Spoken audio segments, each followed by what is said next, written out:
more lies. Hey guys, Rob from Georgia here with you, aka VHS82 apostrophe. It is theme week. It is week 475. It is Shot Glass Horror. Compliments of Glenn, our Monday. How did I almost forget that? Our Monday reviewer. I always get him and Jason mixed up for some reason. Jason comes on Tuesday. But compliments of Glenn. BDG Reviews came up with the idea of shot glass horror, which really is just one shot, man. Take a film, no prequels, no sequels, no franchise, no remakes. It is a film that is untouched, left alone. And so this ought to be an interesting theme week and the choices that we see and why. Of course, being that I've been into the Cabinet of Curiosities, Guillermo del Toro, and since I took a look at Mimic not so far back, I thought, you know what, it's time to dive into a film that I might have only seen once, but I really wanted to dive in deep. And that is, of course, The Devil's Backbone. From 2001, right on the eve, 9/11 as it is happening, or will happen. Just as this film is at the festivals, it'll cause a lot of grief, angst, and wondering on the part of Guillermo and others as to what to do with the film, because it suddenly became pretty personal in light of the content of the film being that it takes place in the midst or tail end of the Spanish Civil War. And some of the themes that it deals with across, suddenly, well, you know, I'll say this. Guillermo probably found himself in a not-so-different place than our beloved George A. Romero did on the eve of finding a distributor for Night of the Living Dead when Martin Luther King Jr. Was assassinated, and what to do with that film considering the end, right? And so anyways, I thought, you know, let's take a real deep dive in, and so I got the Criterion edition of The Devil's Backbone. I just went with the DVD just to save a few bucks, but it is and plus I got a couple DVD releases from Criterion, Godzilla being one, which is a fabulous release. Criterion always seems to do just an incredible release. And this is no different, man. I mean, this is no different. Just kind of take a quick look inside. Got a nice book and a nice write-up in there. On the supplementary disc, interviews aplenty with Guillermo del Toro, commentaries, and just a plethora of ways of diving down deep into his thought. He is the great poet. Right, he is a mixture of a few, but you know, I'm not going to waste time trying to figure out who. I know Fulci's in there somewhere because he has great admiration for him, hence his introduction to Blue Underground's incredible release of Zombie. Anyways, yeah, all that said, The Devil's Backbone, curious film, you know, well, a couple of things real, its composer actually of recent did Antlers, which I thought was kind of interesting. Its cinematographer recently directed the opening salvo of Cabinet of Curiosities, Lot 36. So he has some directing credits to his name. Not only that, but of course, great work of cinematography that he brings, Guillermo Navarro. And he's the one who shot From Dusk Till Dawn and Jackie Brown. So just a little bit there. And of course, everyone who had their hands on this, visually speaking, and just the effects, the practicals, visually looking at his film is, this film is poetry on screen. You have, I was at Roger Ebert said that, he referred to it as mournful and beautiful. He said Del Toro is a master of dark atmosphere, and the places in his films seem as frightening as the plots. High regards from our friend Roger Ebert, and if time permits, I may even tell you what he said about The Devil's Rejects by Rob Zombie. Quite high compliments there as well. You might be shocked. So what do we got here, man? with The Devil's Backbone. One film, of course, never added on to, never given any preface or a prequel or anything. It is a film. It is the work of one. This is probably Guillermo's most beloved, most satisfied piece of work that he did in its entirety, I would imagine, based on his own comments, which I would imagine Rob Zombie feels the same about his own Devil's Rejects. It's the most complete film. It's the most, it's the film that for Guillermo, he was left alone. It wasn't an experience like Mimic, right? If you know anything about that, what a disaster that was, studio interference and everything else. Thank God he came back and sort of was allowed to clean up that mess on the director's cut of that. And so basically, it's there's a lot of things in the pot stewing up. Politics, religion, humanity really is probably at the core. It's not put this way, but I mean, I would imagine our sinful nature, or at least our fallible nature, in terms of who we are as humanity, and the mistakes that we make, and the things that we're forced to live in terms of our past, and how sometimes those things need to be reconciled and dealt with face on, maybe even, having to answer for crimes committed, right? So what you basically have here is this orphanage of sorts that is out in the middle of nowhere.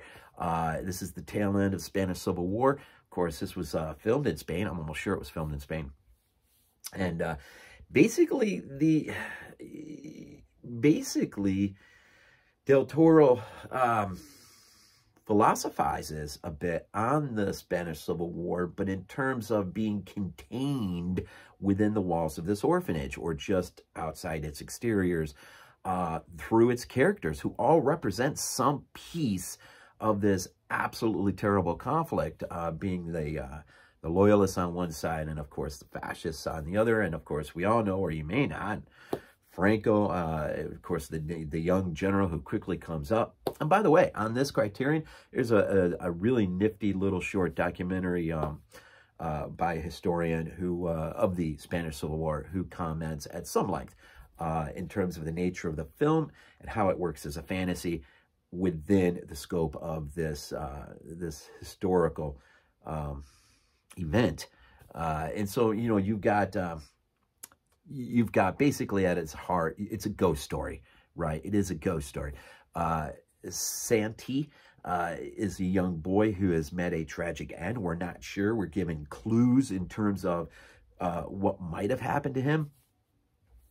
You've got Jacinto, who he was an orphan, but now he's sort of, he's the older guy who's not older, but he's still a young man, but he's still at the orphanage, and he basically is the janitor slash whatever needs to be done, but he's got vested interest in sticking around because he believes there is a sizable wealth there to be had, and so he's just looking for his opportunity. Plus, with a couple of the teachers, you've got Carmen, the older lady whose husband has been lost to her, and Dr. Cesar, I think is how you say it, who basically is a lot like her husband, and which sort of draws her to him and repels her from him. It's an interesting relationship we see on screen with those two. And Jacinto, we find out, is a man not to be trusted. Now, he's allowed to have his way with Carmen, who is indulging in, probably not liking the fact that she is, her life is slowly but surely leaving her, and so she indulges in what youthful pleasure she can via Jacinto, although he is engaged to a girl there, and they have plans on, I don't know how much he has plans, but she believes they will leave together at some point and live on a farm comfortably together, although she doesn't realize that in order for this to happen, Jacinto has to get his hands on the wealth that is, he believes, hidden there in the orphanage. So he probably is the fascist element. The children are sort of the what do you call it? You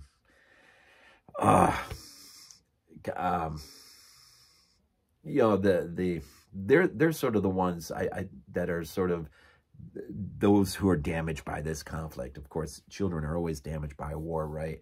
And then Carmen and Dr. Caceres are probably representative of the old leftist guard, the nationalists, the loyalists on the other side, the leftists. And so, you know, it's weird. It's like, if you listen to the historian, he seems within his words to take sides in this conflict.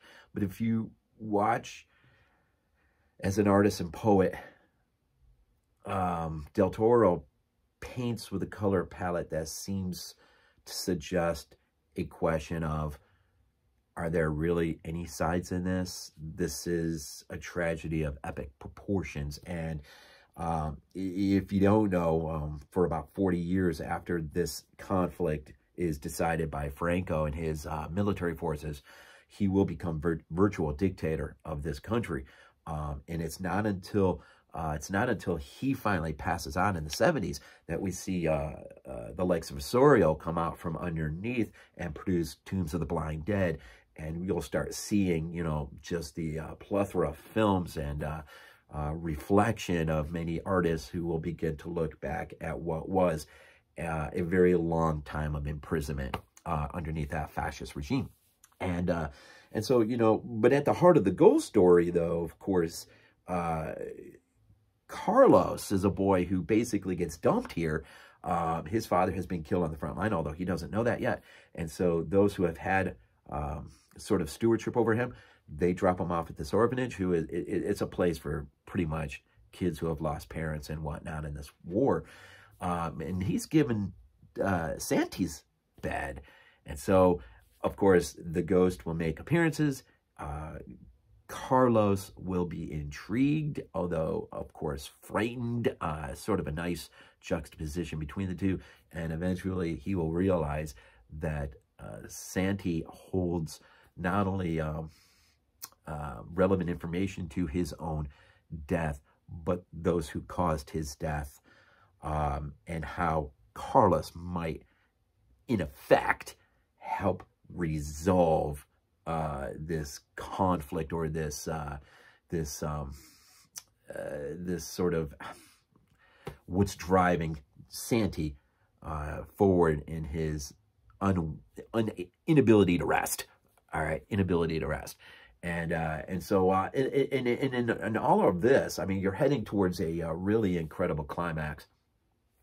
There is a undetonated bomb that has been dropped by a plane that we'll see actually make its impact in a flashback, but it sort of sits in the ground in the middle of this courtyard of the orphanage, and it is detonated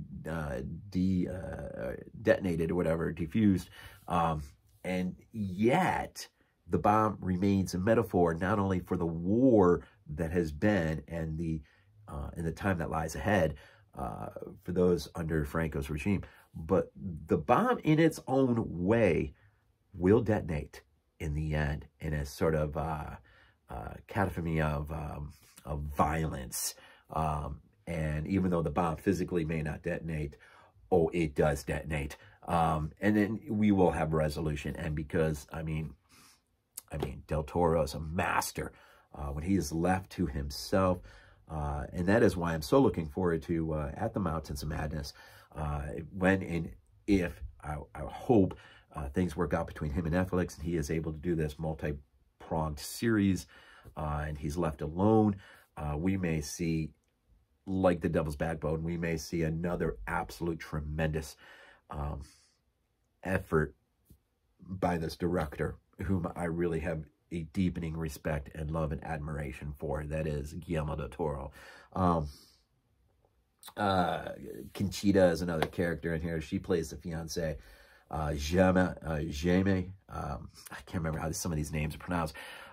He is a bully to Carlos, but they will, in effect, as a result of Carlos showing his worth in terms of one who can be trusted and not automatically rat out people will earn James' trust, and those two will form a sort of bond.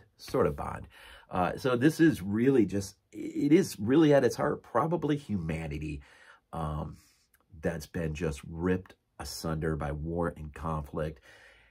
One where Del Toro really never, he doesn't seem, now in Pan's Labyrinth, it might be a little bit of a different story, but in The Devil's Backbone, doesn't really seem to weigh which side he might have been on or not on. I think he just sees the after effect and what it's in its cost to those that have been caught up in it.